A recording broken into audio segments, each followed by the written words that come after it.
ये बात है 1 साल पुरानी। मैं अपने पिछड़े गांव से दूर शहर में टैक्सी चलाने का काम कर रहा था।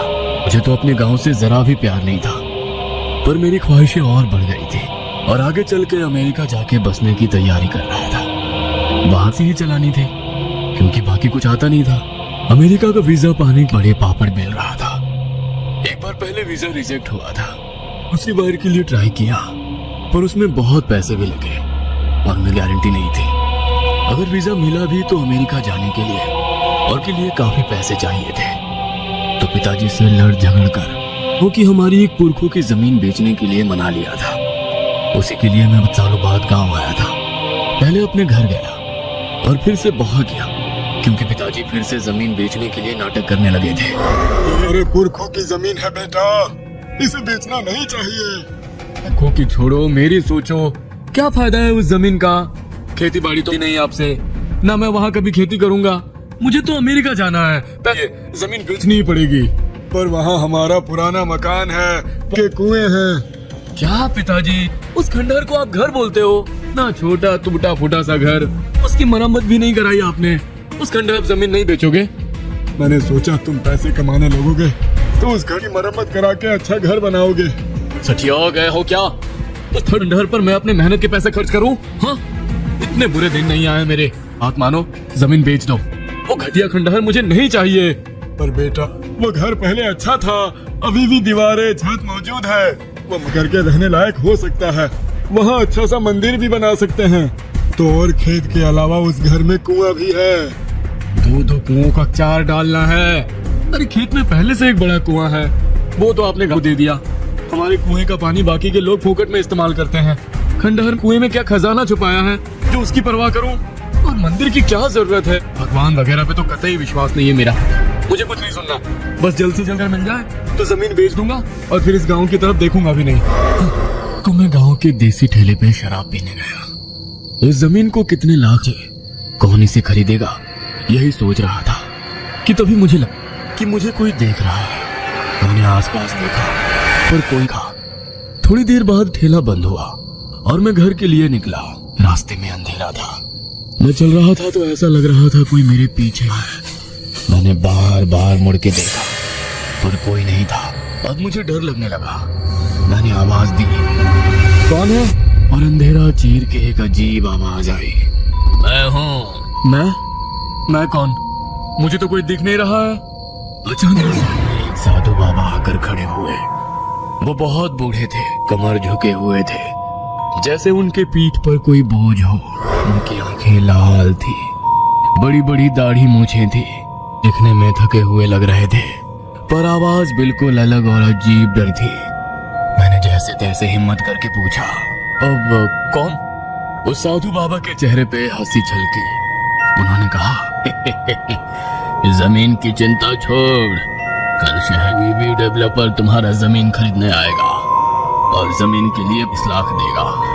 कल 10 लाख रुपए देगा, बाकी पैसे बाद। ये बोलकर वो अचानक से मेरे सामने से गया। मैं हक्का बक्का रह गया। इससे मेरी मन की बात कैसे पता? यह है कौन? कहाँ गायब हो गया? मुझे लगा शराब का असर होगा।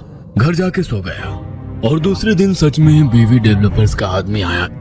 उसने हमारी जमीन खरीदने में दिलचस्पी दिखाई। 10 लाख रुपए कहकर बाकी पैसे वाइट में देने का वादा करके चला गया। मैं हाथ में ऐसे देखकर हैरान रह गया। मतलब कल रात मिले उस साधु का कहा सच हुआ? मैं दौड़ते भागते उस बाबा को ढूंढने गया पर वो मिला ही।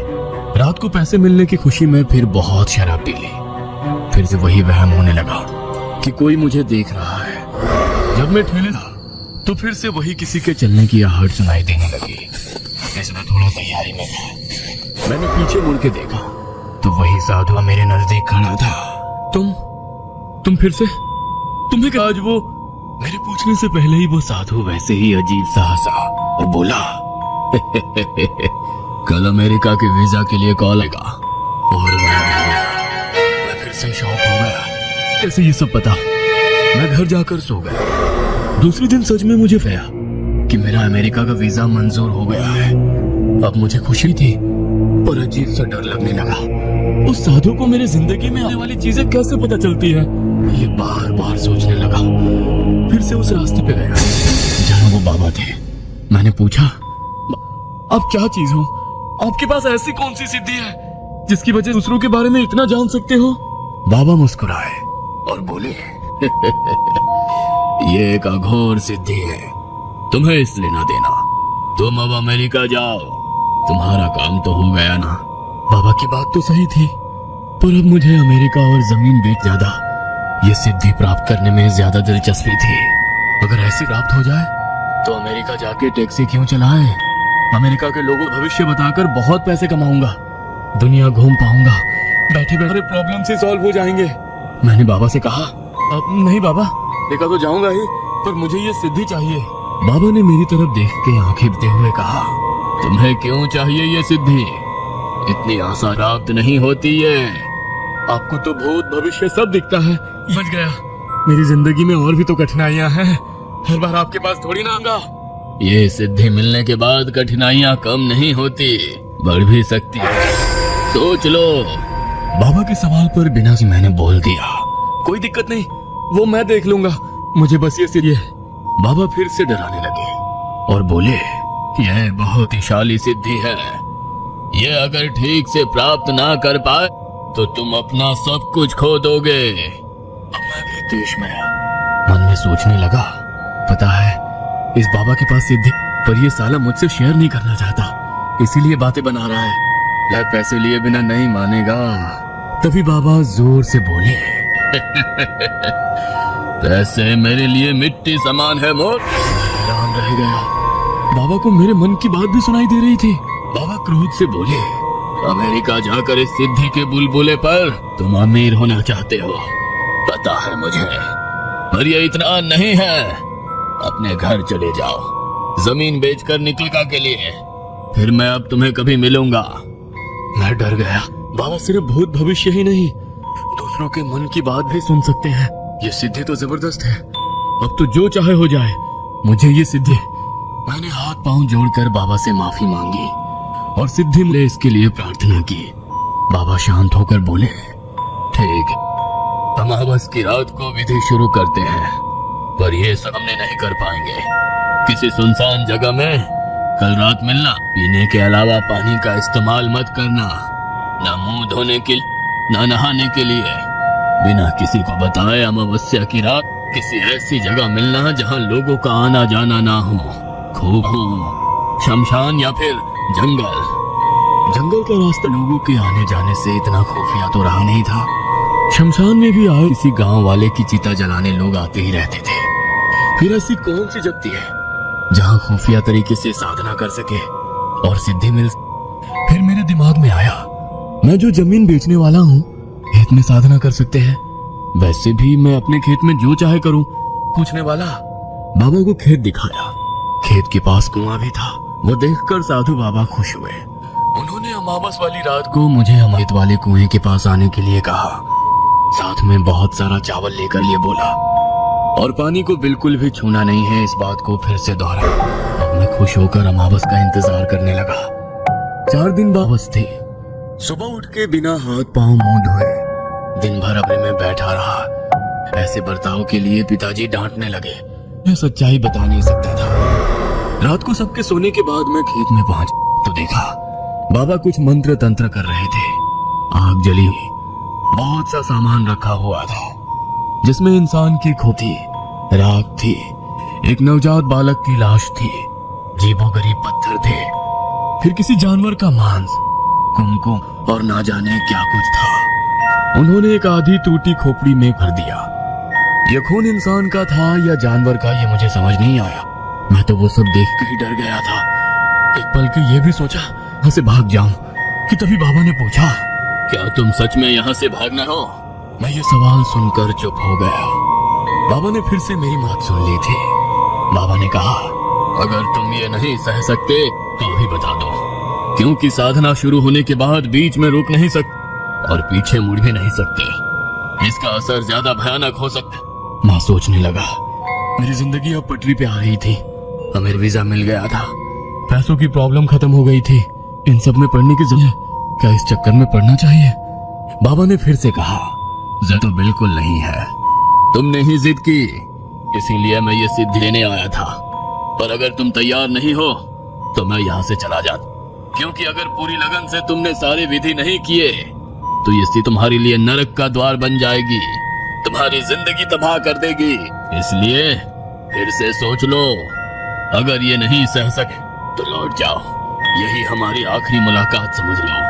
मुझे डरा ही दिया। एक तो पहले से मैं डरा हुआ था, पर अगर आज मैं डर गया तो एक बड़ी सिद्धि प्राप्त होने से मैं हमेशा दूर हो जाऊंगा। कि मन की बात जानना, उनके भेद जानकर उनसे अपनी मर्जी अनुसार काम करवा, उनका भूत भविष्य जानकर उनकी जिंदगी पे कंट्रोल करना, ताकत देने वाली सिद्धि को मैं नहीं जाने दे सकता। मौका होते हुए भी अपने फल की वजह से मैं एक बड़ी सिद्धि खोना नहीं चाहता था। मैंने हिम्मत जुटा, नहीं बाबा, साधना की तैयारी कर लीजिए, मुझे सिद्धि चाहिए। बाबा फिर से मुस्कुराए और उन्होंने आग जलाकर कुछ मंत्र बोलना किया। मुझे उनके सामने बिठा दिया।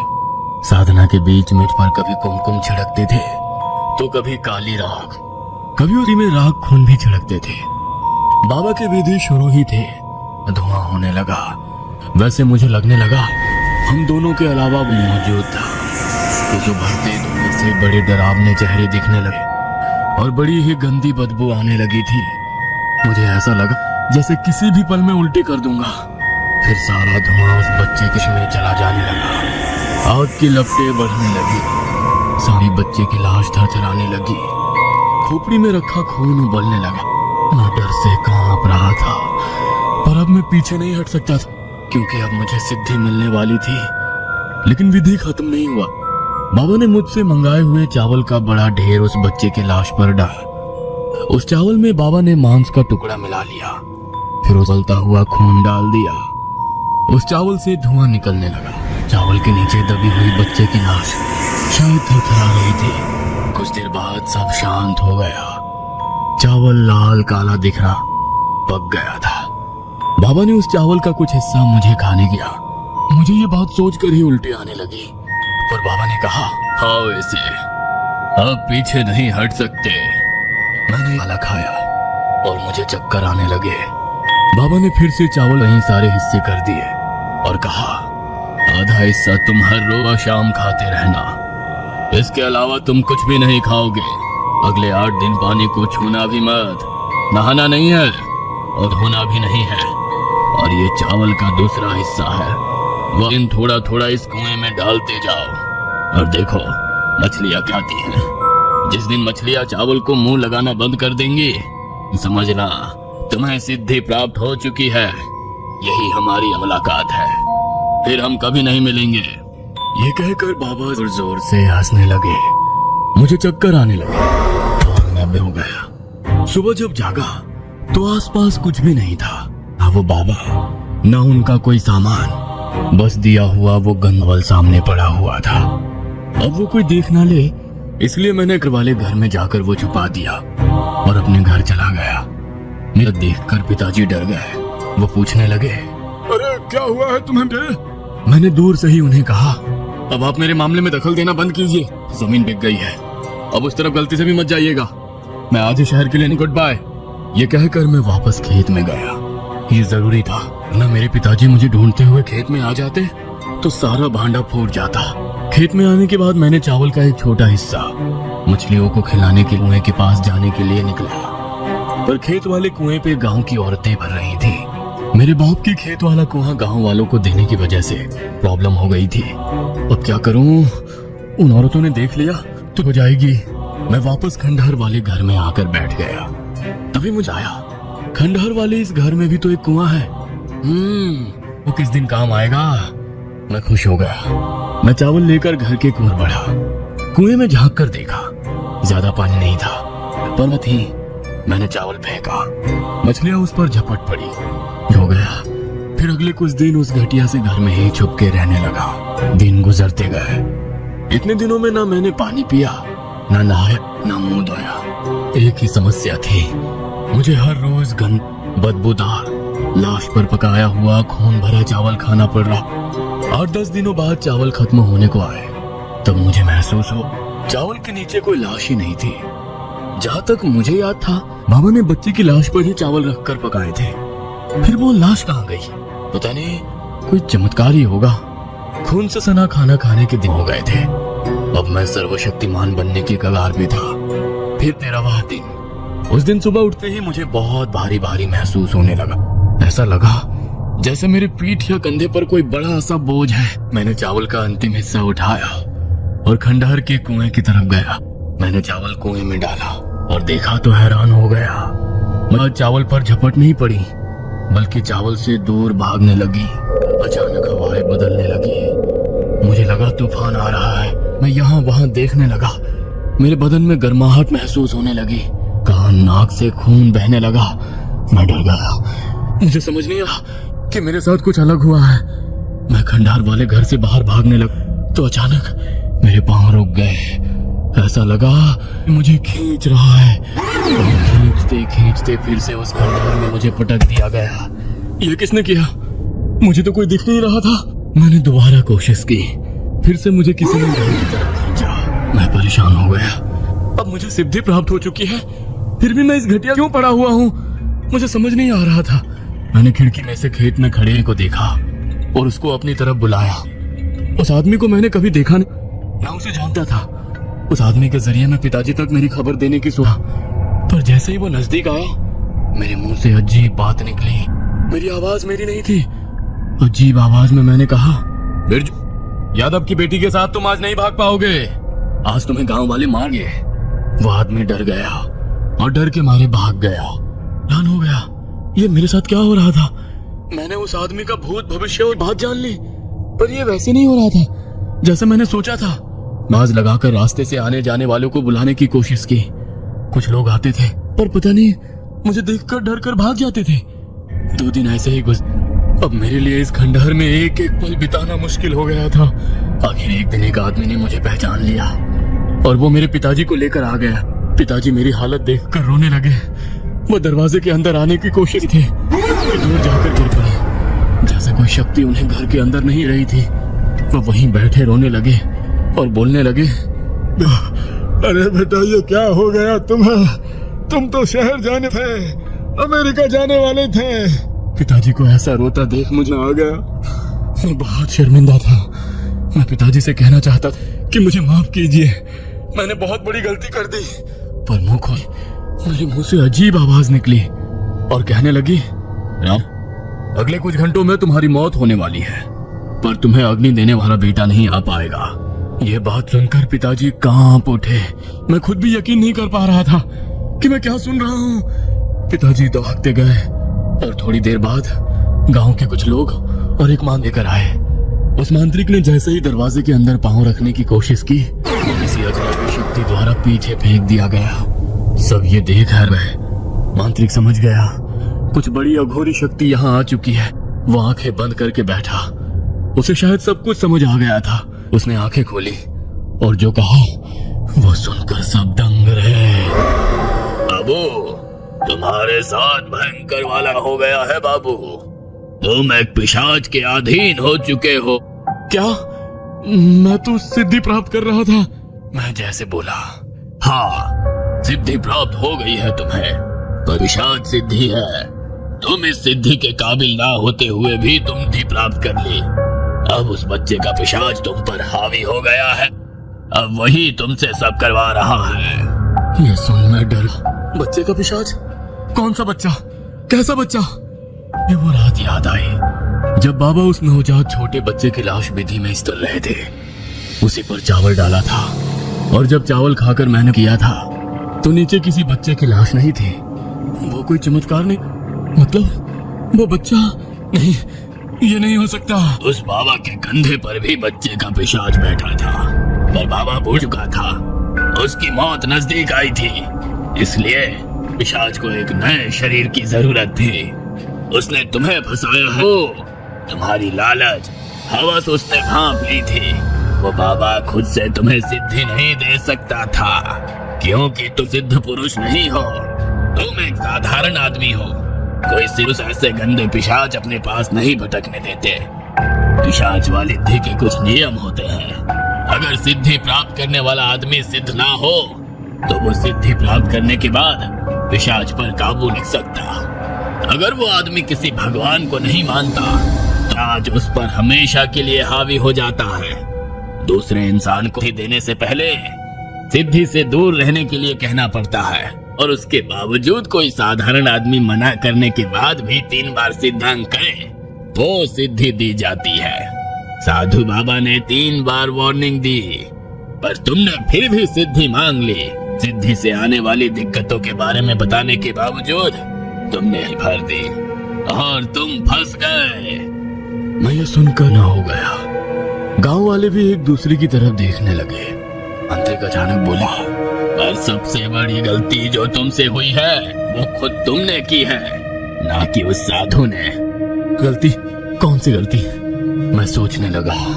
साधु ने बोला, साधु ने तुम्हें खेत वाले कुएं पर चावल के हिस्से डालने को कहा था, और तुमने इस घर के कुएं में चावल डालना शुरू किया। यही तुम्हारी से बड़ी गलती है। यह पिशाच इस घर के कुएं में पैदा हुआ, घर की 4 दीवारों में, ना कि किसी जंगल, शमशान या खेत खुली जगह में। ये बात सुनकर मेरे रोंगटे खड़े हो गए। सारे गांव वाले मेरी तरफ हैरत भरी नजर से देखने लगे। मांत्रिक, खुले आसमान के तले किसी कुएं या नदी पर चालते रहते तो तुम भी हर जगह जा सकते, या हम तुम्हें कर किसी मंदिर ले जा सकते जहां से पिशाच भगाया जा सके। पर तुमने इसके घर के कुएं को चुनकर इस घर को पिशाच का बना दिया है। अब ये पिशाच ये घर कभी नहीं छोड़ेगा। मैं अब इस खंडहर से कभी बाहर नहीं आने देगा, ना इस खंडहर को किसी होने देगा। अब तुम हमेशा के लिए इस घर में बंद हो चुके हो। मैं तो क्या, कोई भी अब तुम्हारी मदद नहीं कर सकता। क्या? मैं रोने लगा। यह नहीं हो सकता। मुझे तो इस गांव से नफरत है। इस खंडहर जैसे घर में रहने का सोच भी लगता। मुझे तो अमेरिका जाना है, गांव में नहीं रहना। इस खंडहर में एक पल भी नहीं। मैं किससे सुनकर घर के बोलने लगा कि पिशाच ने मुझे वापस घर में फेंक दिया। मैं रोने लगा। अरे ये कैसी सिद्धि है? हे मैं भगवान का नाम लेने की कोशिश कर रहा था, पर मन में भी मैं भगवान नहीं ले पा रहा था। मुझ पर पिशाच ने पूरा काबू कर लिया था। फिर मेरे दिमाग में आया, ये सारी जमीन वो बिल्डर खरीद चुका है, वो ये खंडहर तोड़ देगा, फिर तो मैं आजाद हो जाऊंगा। तभी मेरे कानों में आवाज गूंजी, ये खंडहर अब ऐसा ही रहेगा, कोई इसे तोड़ नहीं पाएगा। यह मेरा घर है और तुम मेरा शरीर। अब जब तक तुम्हारी नहीं आती तब तक ऐसे ही रहोगे। वही करो जो मैं करवाऊंगा, तभी बाहर आओगे जब जाना होगा। वह आवाज गूंज उठी। मैं रोने लगा। मेरी ये हालत देखकर मेरे पास दौड़कर आने लगे। लेकिन दरवाजे तक पहुंचते ही वो दूर दिए गए। वो ये बर्दाश्त नहीं कर पाए और उनकी वही मृत्यु। मैं अपने पिताजी की तरफ भागने लगा तो मुझे उस पिशाच ने फिर अंदर लिया और मेरे कानों में आवाज गूंजी, नहीं क्या था, कुछ घंटों में मौत होगी रामदीन की, और उसे उसका बेटा अग्नि भी नहीं दे पाएगा, क्योंकि घर से कभी बाहर नहीं निकल पाएगा। बस एक हो गया इस बात को। उस दिन से मैं यहाँ अटक चुका हूँ, उसी कुएं के पानी पर जिंदा हूँ। मेरा भविष्य शायद कुछ और होता। अमेरिका ना सही, शहर में तो टैक्सी चलाता। जिस गांव से छुड़ाना चाहता था, जिस जमीन को बेचना चाहता था, जिस घर को गिराता था, अब उसी में कैद हो गया। गांव वाले अब यहाँ भी नहीं आते। मेरी एक गलती ने मुझे बर्बाद कर दिया। क्या मेरा कुआं का चुनाव गलत था, या सिद्धि की मांग करना, या शायद मैं आदमी ही गलत था?